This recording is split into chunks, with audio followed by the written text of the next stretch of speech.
So there I was, a 55-year-old man planning to commit adultery for the first time in my life. I'd been married to the same woman for 30 years and never been unfaithful. I'd negotiated my way through the modern world, seemingly made up of human beings obsessed with sexuality, and managed to avoid that one mortal sin at least. But tonight was going to be different. Tonight, I was going to cast myself into the pit of lust, treachery, and deceit. I was going to have relations with a woman I hardly knew, and who was 20 years my junior. Why was I doing this? Well, I'm a middle-aged man, going through a midlife crisis, and she's a younger woman who fancies a bit on the side. So the reason is obvious, isn't it? Or is it? Well, no, it wasn't quite like that. In this video, I want to explain to you why I did what I did, and why I'd do it again without a moment's hesitation. My story is based on real people and real events, so anyone looking for quick, cheap thrills better turn away now. My tale is in many ways quite ordinary, and yet at the same time I hope it's unusually honest. But however it may seem to you, to me, it will always be the most amazing experience of my life. It was about 7 o'clock on a Friday evening in November. I was driving through Durham to meet a young lady named Kelley. We were planning to spend a weekend together in a hotel in Raleigh. I'd made my excuses to my wife, and she'd made hers to her husband. I was expecting to arrive around 9, and I was scared to death. Why? Well, that's a long story, and without going too deeply into my past history, let me just say I am somewhat inhibited. In 30 years of marriage, I'd never had relations with any woman other than my wife. Worse, when I got married, I was a virgin. As you'll have deduced, by the age of 55, when I first met this lady, I'd only ever made love to one woman in the whole of my life. All right, I'd had several relationships with women, but they never led to bad. Moreover, many opportunities to cheat presented themselves to me. Why it had never actually occurred was a combination of factors. Inexperience was probably the main one, but the guilt I'd feel for cheating on my wife was another. And also, bad timing was a contributor. All these factors combined together put the brakes on my actions whenever I came close to crossing the line. I certainly never consciously decided to be faithful to my wife. It's just when it came to it, I was too scared to actually have relations with anyone else. And the older you are, the harder it is to change. Relations always seem to me to be so much easier for a woman. I mean, if you're female, you just got to lie back and take it. Whereas the poor guy has to get it up, keep going without arriving too soon, and then make sure he knows enough about female anatomy to properly satisfy the girl. If he fails to achieve any of these, there's something wrong with him. He's a bad lover. For a woman, however, if you're not lying back and letting him do it, you just got to rub this big hard thing a few times, and he arrives. And you can safely assume it was great for him, and everything's all right. My wife was not particularly active or interested, and our experimentation was limited to say the least. I suppose I eventually put relations in that category in my mind, reserved for practices overrated in real life. I put being in love in that same category too. Romance and all that went with it was a bunch of horse crap. I don't sound like a very interesting guy, do I? Well, I guess I'm not. So why now? How did I find the courage to make arrangements to hook up with a 28-year-old woman I hardly knew, knowing full well that for some of the time at least, I'd have to be making love to her? Well, part of it had to do with Kelley herself. This woman was something entirely new to me. She was strong-willed, intelligent, and insightful. I had already spent one afternoon with her and been surprised at how comfortable I felt with her. Unlike me, she was entirely uninhibited and clearly had a great deal of experience. She was also extremely attractive, and she seemed to understand me in a way my wife never had. Don't get me wrong, although Kelley was most definitely a desirable woman, her good looks and experience were not what attracted me. Quite the reverse, in fact. They frightened the life out of me. What attracted me was partly her inner strength, partly the fact she seemed to want to be with me, which I found incredibly flattering, and partly the excitement I felt whenever I was with her. She was the kind of woman other men would admire you for being with, and wish they were in your place. In other words, she was good for my ego. But all this was combined with a growing feeling on my part that it would soon be too late for me to do anything crazy in my life. I felt trapped, imprisoned by routine and normality. My life had started to seem empty, pointless, and without meaning. I had tried to be a good person and ended up being a boring person. And somewhere deep inside, I wanted to change that feeling. I wanted just for once in my life to do something bad or naughty or wrong. I wanted to be the villain just for a little while. That said, I was utterly convinced the coming weekend would be a total disaster. I was particularly scared that once I was in bed with this young woman, I wouldn't be able to get hard. So I abstained from any kind of relations in the weeks leading up to the trip. I also read every relationship manual I could get my hands on, as I was painfully aware of how much the world had changed in the last 30 years. I believed the normal bump and grind I was used to would never be enough for Kelley. I only wished there was some kind of night school I could have attended to learn how to satisfy the modern woman. I just knew it would all go wrong, and I had a terrible sinking feeling after this weekend. She'd walk out of my life forever. I arrived about 8:45. I'd spent most of the trip telling myself I could do this and not believing a word of it. Indeed, I couldn't believe I'd actually turned up at the hotel. It says something for the emptiness of my life that I was willing to risk so much just to tell myself I'd done something crazy at least once. As I parked the car and wandered into the bar in search of Kelley, my one thought was alcohol. Maybe a couple of very stiff drinks would ease the butterflies currently holding an end-of-year party in my stomach. Inside the bar was a fireplace with oak tables and chairs. Kelley was sitting close to the fireplace with a bottle of Bud. She was about 5'1" in height, with long dark hair. She'd taken my breath away with how young and beautiful she looked. Her bright blue eyes sparkled out from under strong dark eyebrows. Her face was long and lean, and her chin ever so slightly pointed. Her lips were full and naturally red. In personality, she was entirely self-possessed, not afraid of anything or anyone. As I've said, her mind was razor sharp. Often in the past, she'd cut through something or other I was rambling about, to challenge some deeply hidden and often unconscious assumption. I'm not a particularly ignorant man, and I'd found this sharpness of wit both unusual and attractive. She seemed to see so much more than any woman I'd known before. She'd seen my sorrow and my emptiness, for example, and she wanted to change that. She wanted to give me some meaning and purpose. She wanted to give me joy. Over the few months I'd known her, we'd talked about everything from work to politics to God, and many a time we'd have heated discussions. I could tell she loved the challenge of an argument just as much as I did. She'd connected to my mind in a way I never knew a woman could.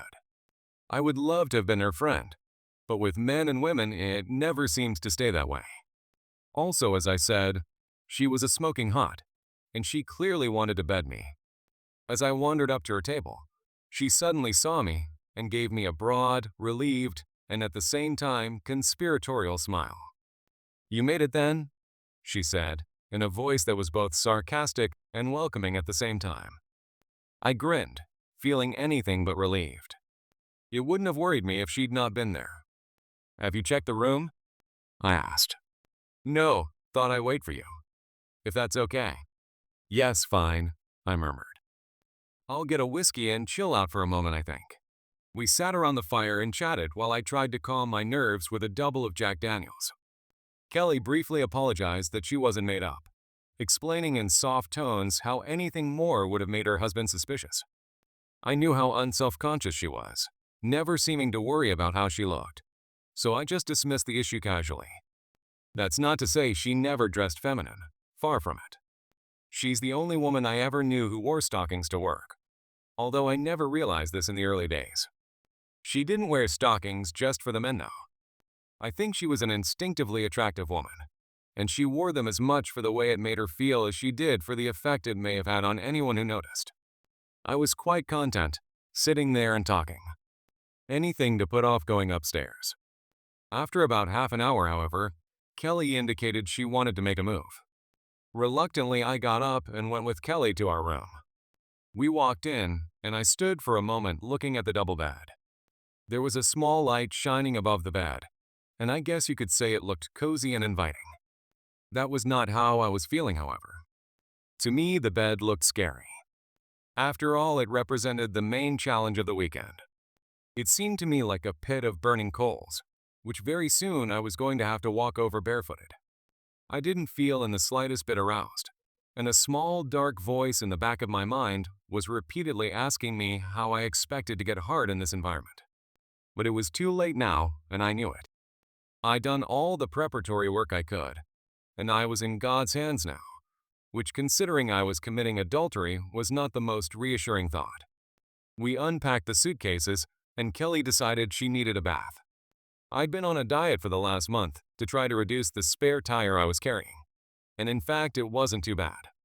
However, at 55 and not in particularly good shape, my body wasn't exactly athletic or attractive, and that was another thing I was trying really hard to forget about. Part of me wanted to escape, but the other part of me wanted to get started. I knew in situations like this, once you've begun, you tend to concentrate on what you're doing, and the fear isn't so bad. Time passes more quickly as well. And that's what I really wanted, to turn round and find it was over, and I had a good excuse for going to sleep, or at least pretending to be asleep. When Kelley came out, she was wearing a white dressing gown, which relieved me a little, because it meant she was feeling a bit shy too. I murmured something about my turn, hurried into the bathroom, and locked the door. As I undressed, I suddenly realized I didn't have a dressing gown, and wondered what to wear when I went back out. I decided on a t-shirt and boxer shorts. I could never have gone out naked. I ran the bath water, and proceeded to scrub every part of my anatomy as clean as it was humanly possible to get. Then I just sat there for a while playing with myself, trying to get some response. But the thing between my legs seemed as dead as the proverbial dormouse.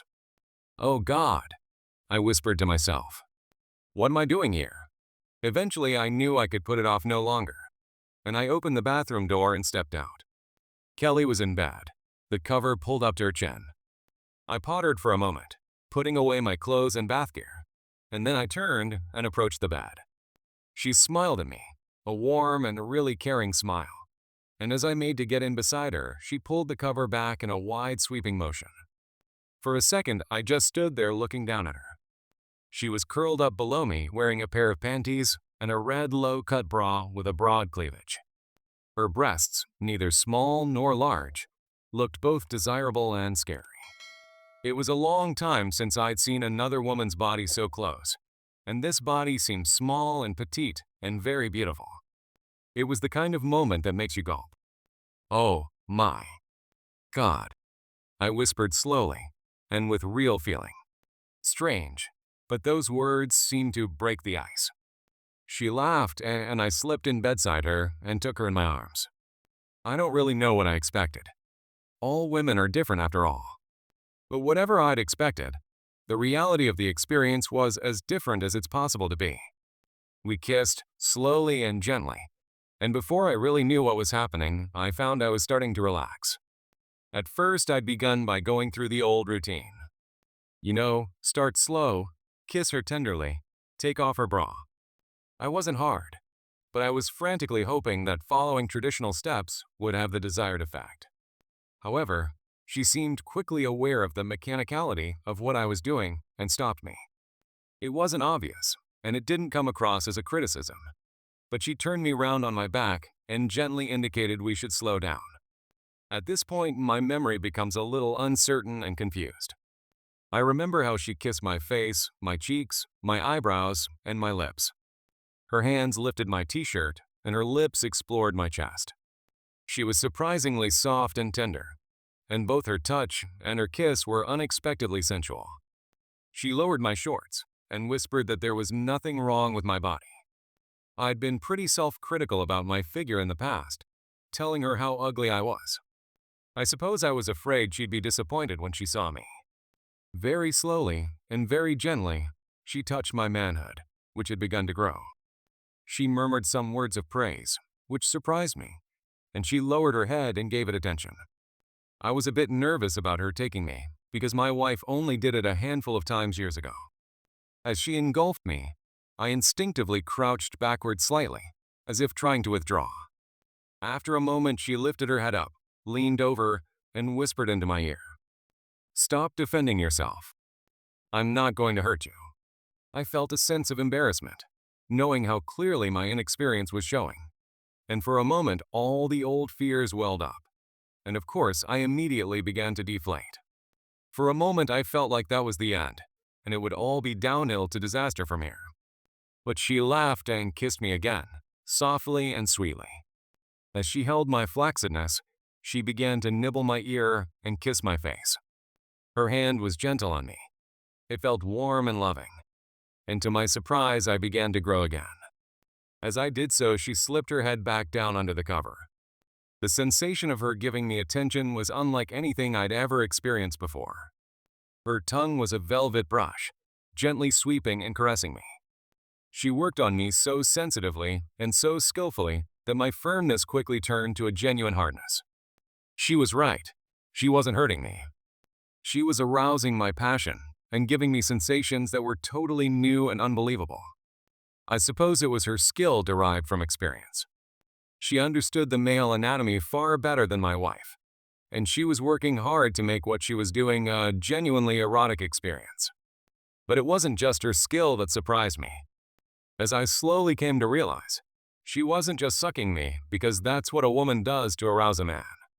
She was giving me attention because she wanted to, because she loved doing it. In between ministering to my flesh, her mouth would occasionally lift, and she'd whisper words of admiration and joy directed at my tool.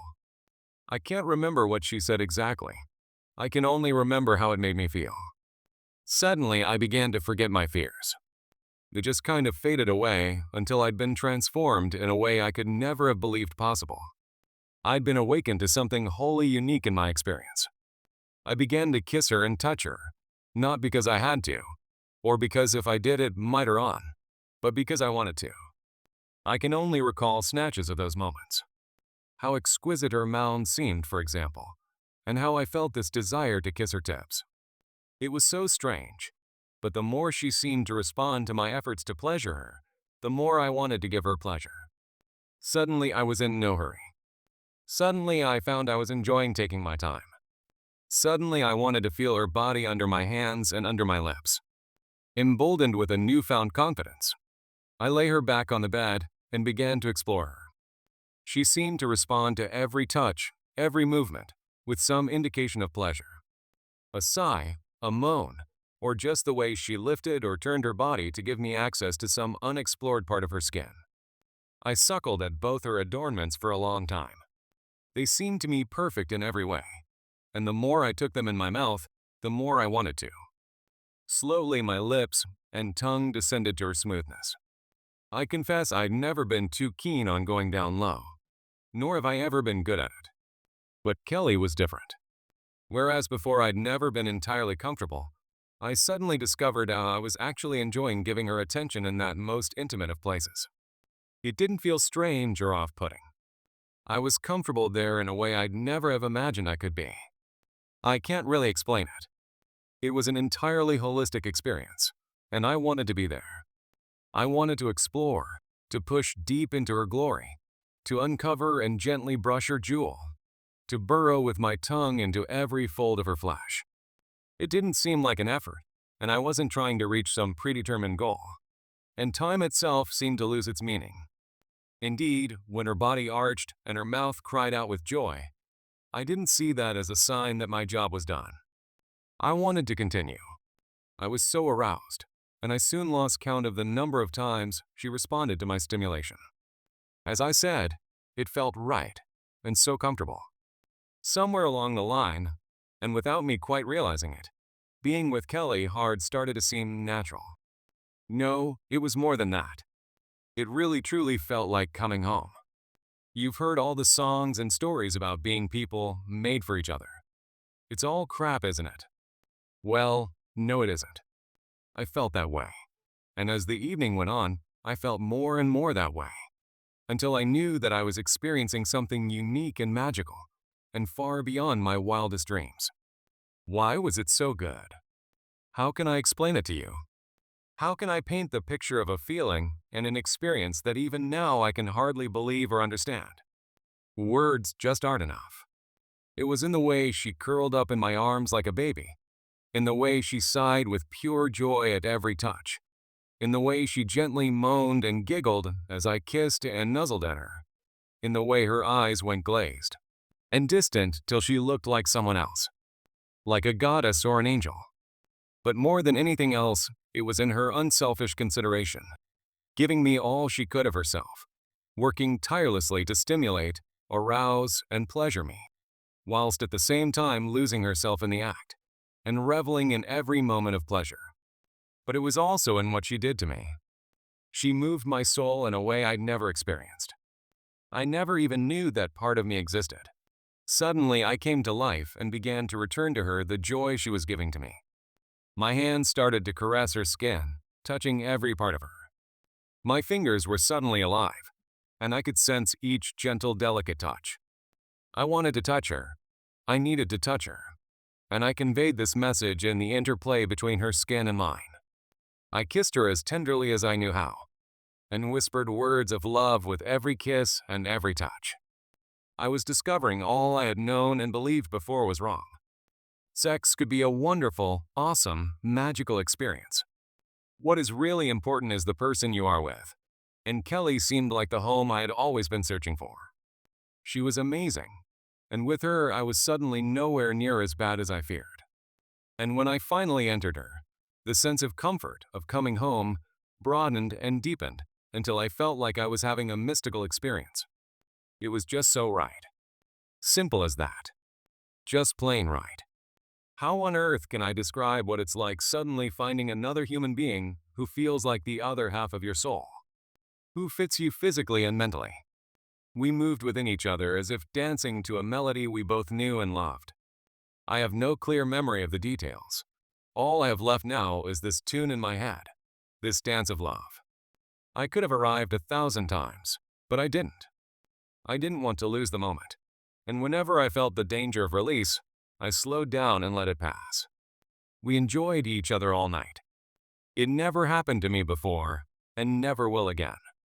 And what's more, I could have continued all day too.